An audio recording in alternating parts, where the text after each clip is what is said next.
इस वीडियो में हम बात करेंगे कि क्या बॉलीवुड में सुपरस्टार शब्द खत्म हो गया है। ये जो शाहरुख, सलमान, आमिर, अक्षय, अजय, ऋतिक, ये जो सारे नाम थे जिनके नाम के साथ में सुपरस्टार लगाया जाता था या लगाया जाता है, क्या ये बेकार हो चुका है? ये सवाल उठ रहा है धुरंधर और धुरंधर 2 की जो सक्सेस है बॉक्स ऑफिस पर, उसके बाद में।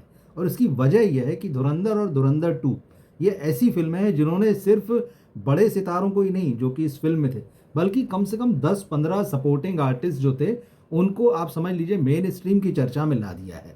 उदयवीर संधू, दानिश इकबाल, शीरानी बलोच, रिजवान, ऐसे नए चेहरे उभर कर आए हैं जिनके नाम पर, जिनके चेहरों पर आज की तारीख में मीम बन रहे हैं। और आज सोशल मीडिया के ज़माने में आपकी पॉपुलैरिटी कितनी है उसका एक पैमाना ये भी है कि आपको कितना सर्च किया जाता है, आपके फॉलोअर्स कितने हैं, क्या आपके मीम्स बनते हैं, ये भी। तो जिस तरह से ये नए नाम धुरंधर और धुरंधर 2 में उभर कर आए हैं, बावजूद इसके कि रणवीर सिंह यहाँ पर हैं, यहाँ पर अक्षय खन्ना है, संजय दत्त, अर्जुन रामपाल, आर माधवन, बड़े बड़े नामों के बीच भी ये नाम जो कल तक गुमनाम थे या जिनको सपोर्टिंग आर्टिस्ट कहा जाता था, वो तेजी से उभर कर आए। और आप देख लीजिए इनके इंटरव्यू छप रहे हैं मीडिया में और लोग इनके बारे में ज़्यादा से ज़्यादा जानना चाहते हैं।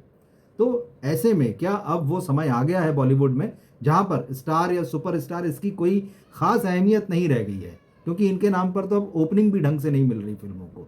तो अब फिल्मों में कंटेंट की बात तो हो ही रही थी, क्या धीरे धीरे ये बड़े सितारों के जो चेहरे हैं वो भी रिप्लेस होंगे?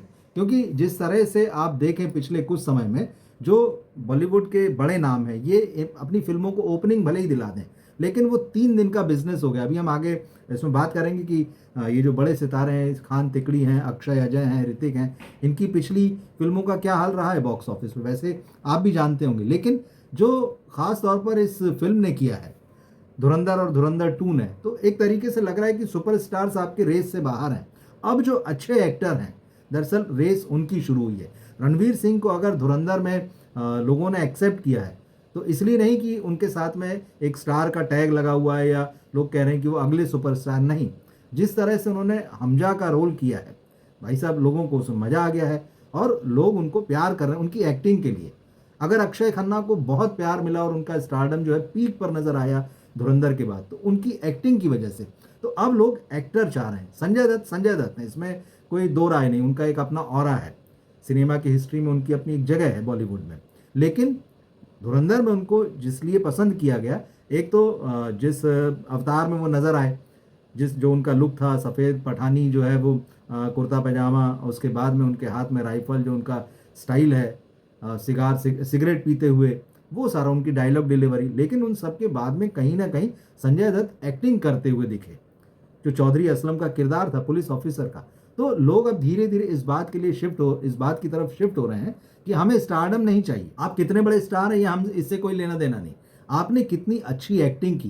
क्योंकि वही एक्टिंग है जिसने धुरंधर में जो नाम मैंने आपको बताया, कम से कम अगर आप बारीकी से ध्यान से देखेंगे, दोनों फिल्मों को लिस्ट बनाने बैठेंगे, तो आपको कम से कम 10-15 नाम मिलेंगे। और सुनील दर्शन ने एक बात एक इंटरव्यू में बड़ी अच्छी कही कि जैसे शोले को आज भी याद रखा जाता है, वैसे ही धुरंधर को याद रखा जाएगा। शोले को सिर्फ इस बात के लिए याद नहीं रखा जाता है कि उसमें अमिताभ बच्चन थे, धर्मेंद्र थे, संजीव कुमार, अमजद खान, हेमा मालिनी, जया बच्चन, बहुत सारे छोटे छोटे किरदार हैं। और उन सब के अपने अपने डायलॉग्स के साथ में जो उनकी इमेजेस हैं लोगों के दिमाग में है, वही सेम चीज़ जो है धुरंधर ने की है। सिर्फ इसलिए नहीं कि रणवीर सिंह, अक्षय, संजय दत्त, महादेवन ना, बाकी भी जो बहुत सारे एक्टर, जो उसमें एक्टर्स हैं जिनको आप कहिए कि सपोर्टिंग कास्ट है, वो सब। तो अब ये एक बहस इंडस्ट्री में चल पड़ी है। हालांकि ये लंबे समय से बात हो रही थी कि भाई एक्टर्स तो अब फिल्मों को नहीं खींच रहे हैं। तो क्या ये बहुत साफ हो गया है कि स्टार या सुपरस्टार जैसी चीज़ जो है बॉलीवुड के अब बहुत ज़्यादा काम की नहीं रह चुकी है? अब जो है यह है कि नए लोगों के लिए, जो अच्छे एक्टर्स हैं, उनके लिए जो है वो जगह बननी अब शुरू हो चुकी है। और वैसे एक बात ये सच भी है कि जिस तरह से ये तीनों खान जो हैं 60 क्रॉस हो चुके हैं, अजय देवगन हो चाहे अक्षय कुमार हो, ये भी बहुत दूर नहीं है, वो 2.5 साल जो हैं ये भी 60 को टच कर लेंगे। तो सबका समय होता है। तो अब ये एक पूरी जनरेशन जो है जिनको सुपरस्टार कहा जा रहा था पिछले 2-2.5 दशक से 3 दशक से, इनके जाने का समय आ गया है एकदम, ये बिल्कुल साफ ऐसा लग रहा है। और इनकी फिल्मों की हम बात करें तो लास्ट क्लास की फिल्में, अगर शाहरुख खान ने भले ही 2023 में पठान और जवान के साथ 2 बड़ी हिट दी, लेकिन आप देख लीजिए उनकी जो एक तीसरी फिल्म थी डंकी, उसने डिसअपॉइंट किया था। अब शाहरुख खान का फ्यूचर क्या है, तो बहुत हद तक वो किंग पर डिपेंड करेगा, क्योंकि जिस तरह से रणवीर सिंह ने और रणबीर कपूर ने पिछले 2 ढाई साल में जो अपनी जगह बनाई है बहुत मजबूती से, विकी कौशल को जिस तरह से छावा में पसंद किया गया, या और भी उनकी जो कुछ फिल्में आई हैं और जो आने वाली हैं, तो कहीं ना कहीं ऐसा लग रहा है कि नए एक्टर्स जो हैं जगह ले रहे हैं। तो शाहरुख की फिल्में, आमिर खान देख लीजिए, ठग्स ऑफ हिंदुस्तान, लाल सिंह चड्ढा, फिर सितारे ज़मीन पर, तो वो जो है फिल्में जो हैं स्ट्रगल करते हुए दिख रहे हैं। सलमान खान का भी वही हाल है कि भाई 2017 के बाद से उनका जो थोड़ा डाउनफॉल दिखने लगा था, और 2019 के बाद से तो अभी तक उन्होंने कोई बड़ी हिट फिल्म नहीं दी है। अब वो साउथ के भरोसे अपनी अगली फिल्म लेकर आ रहे हैं, मातृभूमि उनकी जो है अटकी हुई है। तो कुल मिला के जो सिनेरियो जो है बदलता हुआ दिख रहा है। ऋतिक रोशन की पिछली 2 फिल्में, जो फाइटर और वॉर 2, बड़ी फ्लॉप रही हैं। इसी तरह से अजय देवगन की भी आप पिछली 2 ही रिलीज देख लें, दे दे प्यार दे 2 और सन ऑफ सरदार 2, सीक्वल फिल्में लेकिन नहीं चली। अजय देवगन का ये माना जाता है कि चलिए वो इन बाकी स्टार्स की तरह वो 200-200 करोड़ और 250-250 करोड़ वाली फिल्में या 400 करोड़ वाली फिल्में नहीं करते, तो वो किसी तरह से मैनेज कर लेते हैं। अक्षय कुमार की भी स्थिति बहुत अच्छी नहीं है। थोड़ी सी राहत उनको इस वक्त जो भूत बंगला चल रही है उसने दी है, लेकिन आप देख लीजिए कोरोना के बाद से एक लंबी कतार है। उनकी उनकी लिस्ट तो ज़्यादा लंबी है, क्योंकि उनको साल में 4 फिल्में करनी है। तो इस तरह से ये जो पूरा स्टारडम जो है एक्टर्स का, वो कहीं ना कहीं नीचे आ रहा है। नए एक्टर्स के लिए जो है जगह बनती दिखाई दे रही है। और आप देखिए तो वैसे ये हर दौर में होता है। सिनेमा के अगर आप पूरे हिस्ट्री को भी उठाकर देखें, तो एक जो 50 का दशक था, तो उसमें आपको दिलीप कुमार, राज कपूर, देवानंद, ये तिकड़ी उभरी। फिर उसके बाद में राजेंद्र कुमार, शम्मी कपूर, मनोज कुमार, ये 60s में आए। फिर जब 60s गुजरने लगा तो उसके बाद में फिर राजेश खन्ना उभरे, धर्मेंद्र उभरे, जितेंद्र भी थे उस दौर में। लेकिन फिर अमिताभ बच्चन उभरे, तो फिर उनका एक दौर शुरू हुआ। इनके बाद में फिर अनिल कपूर थे, मिथुन थे। इस तरह से चीज़ें जो है वक्त जो है वो बदलता जाता है, स्टारडम जो है वो बदलता जाता है सितारों का। नई जनरेशन के जो एक्टर हैं वो आते जाते हैं। तो अब 90 के दशक में जो खान तिकड़ी उभरी थी, इसने लंबा राज किया, इसमें कोई दो राय नहीं है। और उनके साथ के भी जो एक्टर हैं ऋतिक, अक्षय, अजय, ये लोग भी ठीक ठाक चले। मगर अब जिस तरह से बॉक्स ऑफिस पर इन लोगों की फिल्में लगातार या मैक्सिमम नंबर्स में फ्लॉप हो रही, तो उससे यही लगता है कि अब इन लोगों के का जो सिंहासन जिसको कहा जाता है, उससे उतरने का समय आ गया है। इधर भले ही रणवीर सिंह और रणबीर कपूर का और विकी कौशल का नाम तेजी से उभरा है, लेकिन और भी एक्टर्स हैं, कार्तिक आर्यन है, शाहिद कपूर है, टाइगर श्रॉफ हालांकि नेपो किड हैं और वो इधर काफ़ी फ्लॉप भी हुए हैं, मगर फिर भी अभी भी वो दावेदार बने हुए हैं। आयुष्मान खुराना है, वरुण धवन स्ट्रगल कर रहे हैं, अर्जुन कपूर स्ट्रगल कर रहे हैं, लेकिन कर रहे हैं। सिद्धार्थ मल्होत्रा भी स्टारडम की रेस में। तो स्टारडम की रेस कभी भी आसान नहीं रही है, लेकिन कहीं ना कहीं अब ये एक खास बात जुड़ती जा रही है कि स्टार होना मतलब सिर्फ ये नहीं कि आपका चेहरा बिकेगा, आपकी आवाज़ बिकेगी, आपकी पर्सनैलिटी बिकेगी, आपकी अदाएं बिकेगी, ये नहीं, अब आपको एक्टिंग भी चाहिए।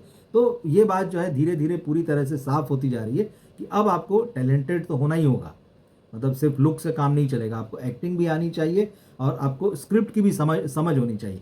क्योंकि एक बात, एक अलिखित नियम आप इसको समझ सकते हैं फिल्म इंडस्ट्री में, आप उतने ही बड़े स्टार या आप उतने ही बड़े या उतने ही अच्छे एक्टर होंगे जैसा कि आपका स्क्रिप्ट का सिलेक्शन है। मतलब अच्छी स्क्रिप्ट चुनेंगे, ऐसी स्क्रिप्ट चुनेंगे जो बॉक्स ऑफिस पर हिट होगी, सुपर हिट होगी, ब्लॉकबस्टर होगी, उसी से आपका कद जो है वो तय होता है। तो ये बदलाव अब बहुत साफ साफ नजर आने लगा है। कंटेंट किंग है। बीच में एक दौर आया था कि कंटेंट को कोई पूछ नहीं रहा था, लेकिन जैसे धुरंधर का ही यहाँ पर उदाहरण ले लें, तो फिल्म ऐसा नहीं कि जो उसमें पाकिस्तान के खिलाफ जो चीज़ें दिखाई गई है, या जो पाकिस्तान में कैसे आतंकी और आईएसआई इनकी पूरी एक्टिविटीज़ जो है उसको एक्सपोज किया गया, सिर्फ इसलिए नहीं चल गई।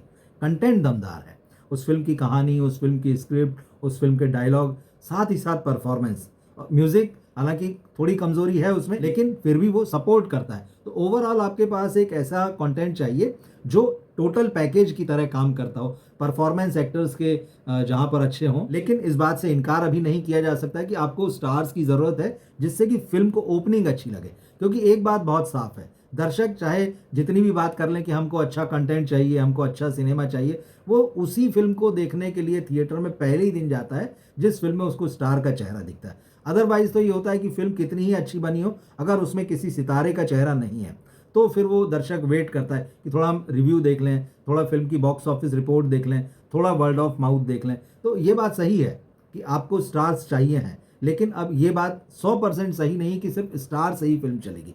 स्टार को भी जो है अब एक्टिंग करना सीखना होगा, कैरेक्टर में उतरना सीखना होगा। वो टाइम अब जाता हुआ दिख रहा है। सलमान खान हर फिल्म में सलमान खान दिखेंगे, शाहरुख हर फिल्म में शाहरुख दिखेंगे, अजय हर फिल्म में अजय दिखेंगे, या जो है अक्षय हर फिल्म में, जिसका भी नाम, ये जो एक दौर था, ये ठीक है। बीच बीच में इनमें से कुछ ने कुछ काम किए, खासतौर पे आमिर खान ने, उन्होंने अपने आप को कई फिल्मों में कैरेक्टर के हिसाब से बदला है। मगर अब आमिर खान का भी एक स्टारडम जो है, वो चमक जो है उसकी कम पड़ चुकी है। तो ये चीज़ें बदल रही हैं और इस पर अब बॉलीवुड में चर्चा होने लगी है। आप इस बदलाव को किस तरह से देख रहे हैं कि क्या ये जो चेंज आ रहा है वाकई इसे आप भी महसूस कर रहे हैं? आने वाले समय में ऐसे कौन से चेहरे आपको दिखते हैं, ऐसे कौन से एक्टर दिखते हैं जिनको देखकर आपको लगता है कि इनमें एक्टिंग का टैलेंट भी है और वो चार्म भी है जो दर्शकों को थिएटर में खींच सकता है? कमेंट बॉक्स में लिखकर ज़रूर बताइएगा कि आपके फेवरेट कौन है। मिलते हैं फिर हम अगले वीडियो में। नमस्कार।